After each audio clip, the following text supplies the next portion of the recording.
Alloh taolo sizu bizlarni hidoyatimizga, sizu bizlarni baxt va saodatimizga sababchi bo'lgan ulug' zot suyukli Habibimiz Muhammad Mustafa sallallohu alayhi va sallam tavallud topgan oy mana shu Rabiul Avval oyi. Aslida Rasulimiz alayhissalomning tug'ilganlarini nishonlash to'g'risida Rasulimizning o'zlarini ko'rsatmalari yo'q. Unaqa demaganlar. Sahobalar davrida ham bu bo'lmagan deb aytiladi. Lekin kunlar o'tib bordi, yillar o'tib bordi.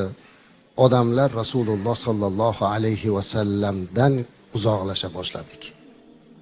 Shundan keyin ulamolar hech bo'lmasa Rasululloh sallallohu alayhi va sallamda hayotlarini o'rganib tursinlar deb kitoblar, siyrat kitoblari yoza boshladilar. Avvalgi yozilgan siyrat kitoblar mana Ibn Hishomning kitoblari, Ibn Kasir kitoblari jilit bo'lgan, 12-24 mujallad bo'lib ketganlari bu. Keyinchalik ulamolar buncha mujallatda faqat mutaxassislar o'qiydi ekan, oddiy xalq bunchani o'qishlikka na toqati bor, na ilmi bor deb kitoblarni ixchamlashtirisha boshlashdi. Bir jildli kitoblar yozildi. Masalan, Nurul Yaqinga o'xshagan turkiy kitoblar ham bor, Nurul Basar deydi mana o'shaqa. Bundan o'qib istifoda olib borildi odamlar. Din butun dunyoga yoyila boshladi. Arab bo'lmagan musulmonlar, ajamlar ko'paya boshladi. Hatto o'sha bir jildlik kitobni ham o'qimay qo'ydi yoki tushunmay qoldi.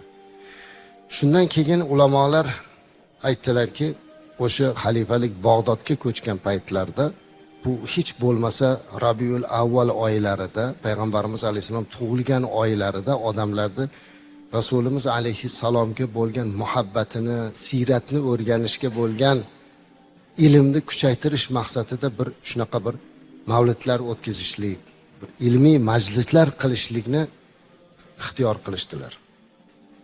Imom Asqaloniy, Imom Qastaloniy degan ulug' zotlar, bular Imom Buxoriyning hadislariga sharh yozgan zotlar, bular mana shu davrlarda fatvolar berdilar.